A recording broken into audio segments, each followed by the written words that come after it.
everyone. Today I'm going to talk about the innate immunity and the microbiome of the human female reproductive tract. And I'm Mimi Ghosh, an associate professor at the Department of Epidemiology and Biostatistics at the George Washington University. So let's talk about the female reproductive tract and the immunology associated with it. So more than 30 pathogens can infect the female reproductive tract. More than 1 million sexually transmitted infections are occurred every day worldwide. And each year, there are estimated 377 million new infections with one of the 4 curable STIs, which are chlamydia, gonorrhea, syphilis, and trichomonasis, which you can see in this figure here. And then when we think about HIV/AIDS in women, at the end of 2022, there were over 20 million girls and women living with HIV. And the women and girls represent over half of all people living with HIV worldwide.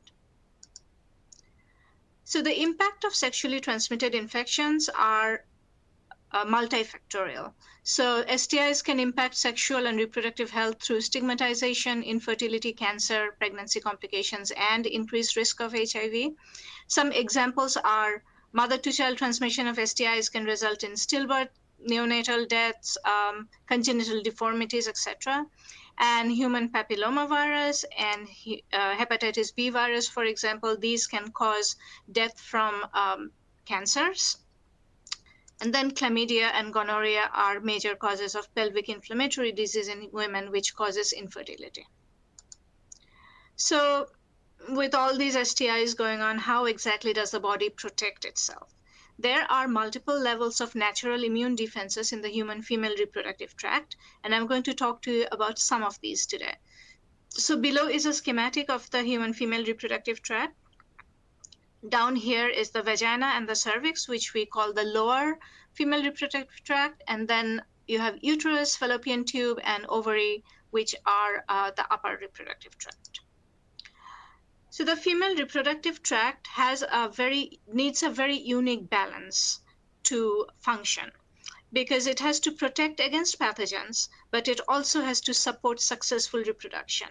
So it needs to be intricately balanced so that you don't have too much of an immune response that reproduction is not going to happen, yet you're going to be able to protect itself against any pathogen. So today's outline is I'm going to talk to you briefly about the immune system and then overview of the female reproductive tract immune system, which I will term as FRT. Then I will focus more on the microbiome in the female reproductive tract, talking about bacterial vaginosis or BV and HIV. And then I will end with some of the interventions that are out there right now. So let's start with types of immunity. So there's innate immunity, which is fast and broad spectrum. This includes the players of innate immunity include cytokines, antimicrobials, interferons, etc. And then there's adaptive immunity, which is slow, but this is specific to pathogens. So here we are talking about B cells and antibodies and T cells. So this graph down here shows you the timing of the innate immunity. So you have the red curve here, which is quick, within 5 days of infection. And then you have the adaptive immunity kind of starting with the yellow curve and the blue curve with the T cell and the B cell. So that's like 10 days to 14 days after infection. And then we should really talk about mucosal immunity in this context, which is kind of innate immunity, but it is distinct. Mucosal immunity is what happens at the mucosal barriers throughout the body. And what are the mucosal barriers? So this figure on the upper right-hand side shows you the mucosal tissues of the body.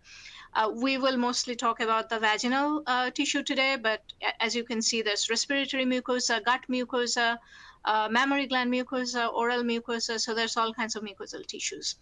These are what we call barriers because this is the first site of interaction where the host and the pathogen interact. So this is where the pathogen enters the host or has the possibility of entering the host. So this is the site of interaction. And mucosal responses, so that first immune response that happens, that links to a localized innate response, which then becomes like a systemic adaptive immune response. There are multiple layers of protection in the female reproductive tract. So I'll start with the schematic here. So as you can see, you have So this is kind of orienting you to the female reproductive tract from the upper to the lower tract. So if you look at the lower part of that figure, you have the vagina and the ectocervix. So you can see there are multiple layers of cells there. So this is a thicker wall. Those are epithelial cells. That is what makes up the barrier of the female reproductive tract. So the vagina and the ectocervix are made up of multiple layers of epithelial cells. And then when you go to the upper reproductive tract, past the endocervix, uterus, fallopian tube, that's usually a single thinner layer of epithelial cells. So the structure of the barrier changes from the lower to the upper tract. The cells you see right like embedded within the epithelium and right under it, these are the immune cells, the mucosal immune cells that are there to protect against pathogen. And then you see this yellow line here, which is the mucus layer, which is also a protective agent and stops pathogens from entering. The orange arrow is the junction between the ectocervix and the endocervix, where basically you're going from that multi-layered squamous epithelium to a single-layered columnar epithelium. And this zone of transition is an area where many pathogens actually enter the body. So as I said, barrier is the epithelial cells form the barrier of the reproductive tract. And the barrier is so good that you can actually measure transepithelial resistance. So you can measure electrical resistance across the barrier, and you can get a value. So a high value indicates an intact barrier. And if the barrier is intact, nothing really gets through. It's a really, really good system. So whenever pathogens get through, that barrier has to breach. So an intact barrier is ideal. Under the microscope, an intact barrier looks like this. So if you look at the picture here, the cobblestone appearance, the green shapes, cells kind of stuck to each other. So that is what an intact barrier looks like under the microscope. Then we have the mucus, which, it's a slimy mucus, gel-like substance, and it prevents the pathogens from attaching on to the epithelial cells and entering the body. Mucus is often thought of in the fertility literature because throughout the menstrual cycle of women, the texture of the mucus actually changes. And if you think about it, when the mucus is more thick and gooey, pathogens will have a harder time entering. And then when the mucus is thin and stringy, the pathogens have more of an ability to enter the body. The mucus is thin and stringy during ovulation because the sperm has to enter the body at the time as well. Then there's the pH. pH of the vagina is typically acidic. So the acidity also is something that protects against pathogens. Then you have a whole host of mucosal immune responses. The things I have marked in red are ones we are going to talk about in more details today. But mucosal immune responses consist of pattern recognition receptors, antimicrobial peptides, cytokine chemokines, which constitute the inflammatory response, interferons, proteases, immune cells, which here's a picture of the immune cells, innate immune cells on the left and adaptive immune cells on the right, and antibodies. In addition, there is the whole microbiome, which are commensal bacterial species or beneficial bacterial species that we will delve more deeper into later in the presentation. So the master regulator of the immune system of the female reproductive tract are sex hormones, primarily estrogen and progesterone. So if you look at this figure, you can see how the estrogen and progesterone changes through the menstrual cycle. Day 14 on that x-axis there is ovulation, so that's middle of the cycle. Then the green line is estrogen, green curve is estrogen. So you can see that is kind of up right before ovulation, and then it goes down. And then the red, dark red, brown line here is the progesterone. And that is usually low in the first half of the cycle and then goes up in the second half of the cycle. There's evidence that shows that the secretory phase of the menstrual cycle, so that's the second half of the menstrual cycle, has immune changes, certain immune changes that actually can make women more susceptible to certain infections. My point is the menstrual cycle is not all even, and it regulates the immune system so intricately. Different stages of the cycle can have different susceptibility risk to pathogens. So how are pathogens recognized by the immune system? Pathogens are recognized by the immune system through a series of receptors called pattern recognition receptors. So in this picture, you can see this is a picture of a cell. So if you look at the surface of the cell, you see those long, dimer structures, some dimers, some monomer structures. So those are toll-like receptors or TLRs. And toll-like receptors, some of them are on the surface of the cell, some of them are on inside cell. And you can also see in the cytoplasm of the cell, there's NOD1 and NOD2, which are another type of pattern recognition receptor. How do they work? So pattern recognition receptors are toll-like. One example is toll-like receptors. So what they recognize are pathogen-associated molecular patterns, or PAMPs. So if you look at this picture here, so you have the cell surface and the PRRs, or pattern recognition receptors, kind of sticking out of the cell surface. So this is toll-like receptor in this example. And then you have this pathogen sitting there, you can see in the picture. So the pathogens have particular molecular patterns, or PAMPs, that are recognized by the pattern recognition receptor. If you look at the table in the bottom, different types of pathogen have different PAMPs that are recognized by different pattern recognition receptors. So for example, gram-negative bacteria have LPS as a PAMP, which is recognized by toll-like receptor 4, whereas viruses are often recognized by toll-like receptor 3, and the PAMPs for viruses are double-stranded or single-stranded RNA. So how does the response, so that's the recognition, how does the response work? One of the main responses we think about is inflammation. So inflammation happens, the main players for inflammation are cytokines and chemokines, these molecules. These are absolutely necessary for fighting an infection, for destroying pathogens. But inflammation also has to be regulated very tightly, because uncontrolled inflammation actually harms the host. So let's look at a picture of how that works. So in this picture, on top here, you see this writing here, that tissue injury caused by infection or injury or chemical agent or pathogenic microorganisms. So what happens when there is a tissue injury? You have the blood vessels near the tissue will start widening, will start getting permeable, permeable or leaky, because the white blood cells, which are in this picture, which actually combat the infection, they are hanging out in the blood vessels. So when they sense the signal of an injury or infection, that makes the capillaries leaky, the blood vessels leaky, and the cells will migrate out of the blood vessels and go to the site of the injury or infection. And the migration happens through a gradient of chemokines, so which is the other picture in the bottom left here. So what happens here is the cells at the site of injury or infection, they produce these molecules called chemokines, and these are chemoattractants. So it really forms a gradient where at the site you have the highest concentration of the chemokines, and then as you go further and further away, the concentration reduces. But the cells in the blood actually follows this gradient and go from the lower to the higher concentration. And that's how they reach the site of infection, where then they would be able to destroy the pathogen. While this is going on, the body actually has symptoms.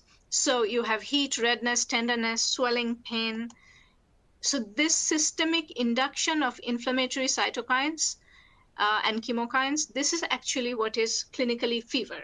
So when you have an infection and you have fever, you are having an inflammatory response. All right, so now we are going to switch to the microbiome. So this cartoon just shows us that each of us essentially are a big sack full of bugs. So let's talk about what the microbiome is about and focus with a focus on the vaginal microbiome. So the microbiome consists of bacterial species. So as opposed to the pathogens we were talking about, these are commensals. These are what we call commensals, which are beneficial. So if you look at this picture, you'll notice that different parts of the body have different microbiome content. So if you look at the color coding, those are different types of bacteria. So all the mucosal sites pretty much have commensal microbiome, and the contents are really different. It's very distinct between the vagina and the oral and the gut. They're definitely not the same. And then if you look at the writing next to each of the microbiomes, that's telling you that if some of that microbiome, the commensal microbiome, is dysregulated, or what we call dysbiosis, microbial dysbiosis, then you can have a impairment of health. So basically, there are negative health consequences. So gut microbiome, you can have a lot of issues, starting with cancer, inflammatory bowel disease, metabolic syndromes, diabetes, etc. We are going to focus on the vaginal microbiome, and as we'll talk more later, any kind of dysbiosis in the vaginal microbiome can increase your chances of acquiring sexually transmitted infections. So microbiome, we use the word for bacteria generally, but it's not just bacteria. Microbiome can also be virus and fungal species. So on the left-hand side, this is a picture of the viral microbiome, or virome. So if you look at the color coding, again, it's the same as the bacteria. So different sites of the body, particularly the mucosal sites, have commensal viruses that just coexist with us happily and peacefully. And the color coding shows you how many different types of viruses can there be at each site, and also shows you that each site is very distinct in terms of what viruses are found. And then on the right-hand side, this is a picture of the mycobiome. So this is fungi. So these are commensal fungi, and again, same idea. If you look through the body, almost all sites, the mucosal sites, are colonized with different kinds of commensal fungi. And if you look at the color coding, the species is different. So the constituents are really distinct in each of the mucosal sites. So together, the bacteria, the virus, and the fungi actually make up our complete microbiome. So let's now talk about the hostile vagina. So how does the vagina protect itself? The primary microbiome, or bacterial microbiome, is what we're going to focus on today. In the vagina are lactobacilli species. Lactobacillus is the commensal microbiome of the vagina. Lactobacilli species help in maintaining low pH of the vagina. So as I mentioned, low pH makes the vagina acidic, and the acidity is bad for pathogens. It destroys pathogens. The lactobacilli also helps in production of lactic acid, which actually is what lowers the pH, and also production of hydrogen peroxide, for example, to protect against pathogens. So it is known that the vaginal flora can vary by race, ethnicity, as well as other host behavior like medications and hormonal status. So what about race, ethnicity? So there are 5 community state types, or CSTs, that was defined in 2011 by the paper that I have referenced down here, CST1 through CST5. And if you just look at that, so each one, CST1, 2, 3, and 5, are dominated by a particular type of lactobacilli species. So CST1, for example, is Lactobacillus crispatus, which is highest in white women, and then lower in Asian and Black women, and then much lower in Hispanic women. So that is the race ethnicity connection with the kind of lactobacilli, or the kind of vaginal microbiome a woman may have.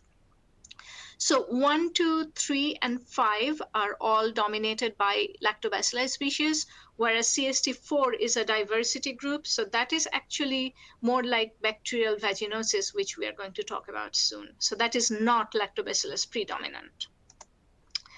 Microbial dysbiosis in the vagina is linked to candidiasis, BV, increased susceptibility to HIV, this kind of other.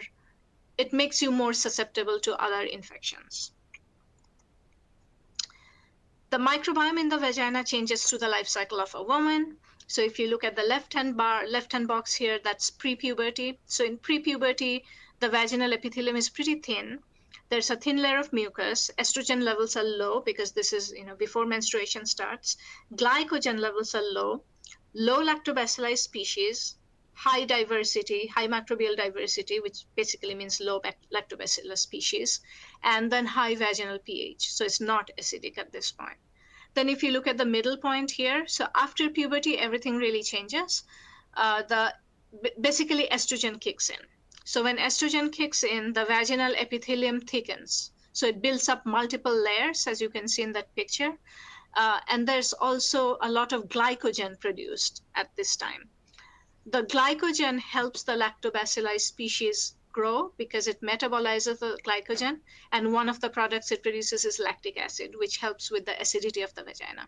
So in this picture, you see the yellow lactobacilli species, and it pretty much takes over, so microbial diversity becomes low. So you have predominantly lactobacilli species. Then when you go to the postmenopausal, it begins to resemble again something of the pre-puberty. So the vaginal epithelium becomes thinner, mucus is thinner, estrogen levels drop, which is basically what triggers all these other changes. pH level goes up and microbial diversity goes up. Postmenopausal women who take hormone replacement therapy, they get some of the functionality back. So their vaginal epithelium looks a little bit like the premenopausal, but if you look at the comparison, it's not all the way back up. So you get back a little of the, since you're putting back the estrogen, you get back a little of the beneficial lactobacilli species. So it's less diverse. And as I said already, and we'll show you more slides on that, more lactobacilli is more protective. So that's a good thing to have. So what factors affect the vaginal microbiome? Stress, age, lifestyle, diet, contraception, antibiotics, probiotics, ethnicity, vaginal infection. So there are many factors. Some are host controlled, some are genetics, many factors that control the vaginal microbiome. So essentially health, if you look at this left-hand picture here, so health versus disease, the top half is health. When you have community stability, as in primarily lactobacilli species, you have a more healthy vaginal microenvironment. And then disease is more of a community diversity. So when you do not have a stable lactobacilli species, and that's disease. And in this context, that means you have more risk of sexually transmitted infections. So let's move on to bacterial vaginosis. So bacterial vaginosis is not necessarily a sexually transmitted infection. It's more of a microbiome dysbiosis. It is the most prevalent cause of vaginal disorders in women of reproductive age. As you can see from the numbers there, white women, black women, they would differ in the prevalence of bacterial vaginosis. It can be as high as 70% worldwide. So most women experience this at least once in their lifetime. Many women experience this multiple times. So there's actually a recurrence. And symptomatic BV is very uncomfortable, but there is also asymptomatic BV, which many women may have a dysbiotic microbiome, but because they're asymptomatic, they may not know they have a dysbiotic microbiome. So let's look at it in a little more detail. So in this picture, the left-hand side is the healthy vaginal flora and the right-hand side is bacterial vaginosis. So some of the main differences here are the less than 4.5 pH in the healthy flora, so that's acidic, and the microbiome dominated by lactobacilli, particularly community state types 1, 2, 5. On the right-hand side, you have bacterial vaginosis, where the pH is greater than 4.5, and the microbiome is no longer dominated by lactobacilli. How is it diagnosed? So there are multiple ways of diagnosing BV. There is the long-standing gold standards of AMSEL criteria and Nugent score. So AMSEL criteria is for symptomatic BV. So you're looking at vaginal discharge, particular types of cell, pH change, a smell, so it's symptomatic. The Nugent score is when you stain a vaginal sample, so you gram stain a vaginal sample, and then there is a scoring system based on bacterial morphology. So how much lactobacillus versus not. And this is the scoring system where 0 to 3 is normal, 4 to 6 is intermediate, and 7 to 10 is BV, which again may or may not be symptomatic.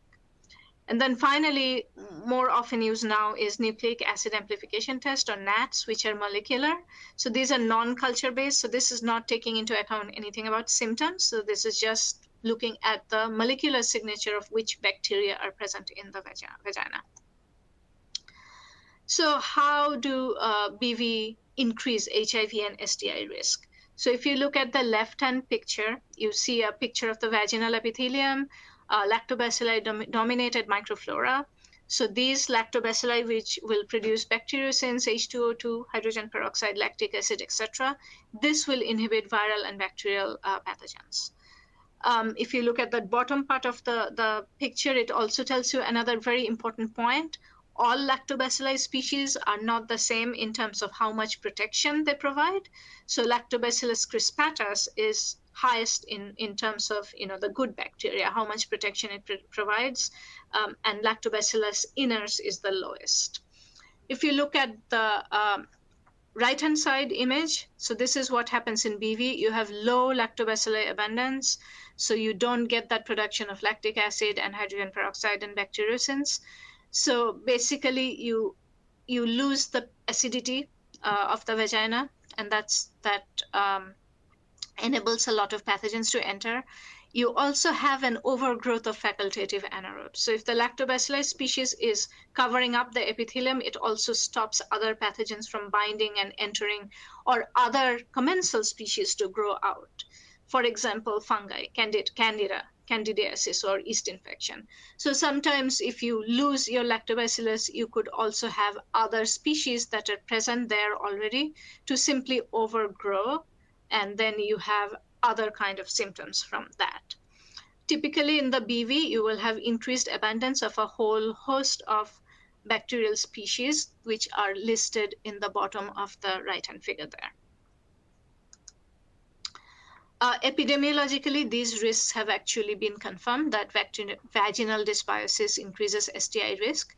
So on the left-hand side, you see chlamydia, trichomonas, HPV, HIV. So basically for all of these conditions, all of these infections, they are all associated with a loss of lactobacillus. So because these are all sexually transmitted infection.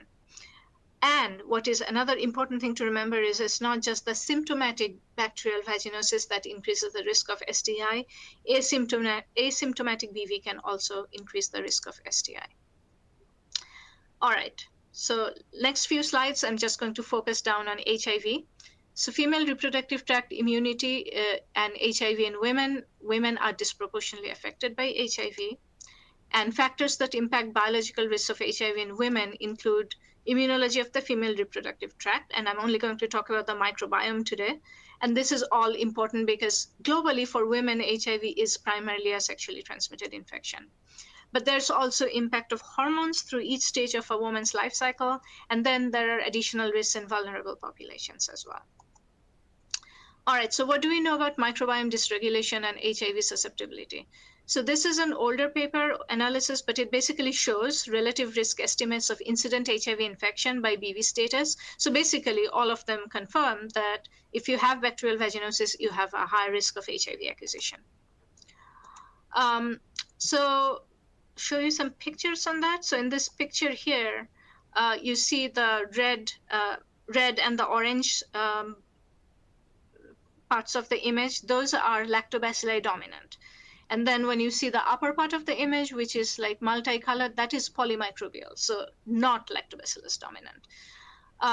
So basically, microbiota dominated by lactobacillus species provides protection from HIV acquisition in women, also transmitting to their partners, and vertical transmission of HIV. BV, which is non-lactobacillus dominant, again, is a risk factor for acquiring more HIV and also transmitting more HIV. How does it work again? Just looking at this nice picture from a 2013 paper. You have lactobacilli. So when you have lactobacilli, you see this intact, nice vaginal epithelium. Everything is tightly closed together. There is no mass, entry of immune cells causing inflammation. Look at the left-hand side there. And then, so the lactobacillus is preventing other pathogens from binding to the epithelium. It's also directly inhibiting HIV by producing lactic acid and the bacteriocins. This changes when you have no lactobacilli species. So basically, you see how the epithelium here is completely broken up because you don't have those protection levels that I showed you on the previous slide. The virus can enter and basically cause massive inflammation, which is noted by all the cells at the bottom of this picture and the cytokines, chemokines. So that's just a massive pro-inflammatory immune response right there. So my last two slides, interventions for bacterial vaginosis. So what do we do right now? So left-hand side of this picture is showing you the healthy vagina and the BV. And then on the right-hand side, we see the interventions that are commonly used. So antibiotics, typically you would get an antibiotic which can be oral and or topical. So you could put a gel in the vagina and it could also be oral. One of the issues with the antibiotics is there are certainly antibiotic resistance bacteria and adverse drug effects. Probiotics and prebiotics, so these have become very popular now and often used as a supplement to the antibiotics. And then you also have vaginal microbiota transplant. So basically, you're taking vaginal fluid from someone who's colonized by healthy lactobacilli, and then you're putting it in another recipient who has a polymicrobial BV type phenotype. And then new products that are being developed are things like genetically engineered lactobacilli. So you're actually going to put in engineered lactobacilli, which will then outcompete, that's the hope, outcompete all the BV type polymicrobial bacterial species. And these engineered lactobacilli can produce lactic acid, hydrogen peroxide, or anything else you can put in there. You can engineer in anti-HIV, anti-STI products in there. And then you put them in the vagina and you let them grow. So that's the idea of the genetically engineered live therapeutics. Then finally, I'll leave you with some thoughts on the last slide. It seems like I hope I have made the case that bacterial vaginosis is associated with STI and particularly HIV. So there was some thought in the field that whether let's just treat BV in a high-risk community and see if that improves the risk of occurring HIV acquisition. So basically, it will reduce HIV susceptibility in that community. So there were some studies on that, but the thing is, it obviously wasn't so simple because treatment of bacterial vaginosis in that community was actually shown to not reduce the rates of HIV seroconversion in that community. So it basically points to it's not an open and shut case, and there are a lot of complexity in this kind of scenarios that combines biology and behavior. So although it sounds really promising that you treat the BV and it controls the HIV in a given community, so far that is yet to be seen. So this is my last slide, and I will end here and thank you for your attention.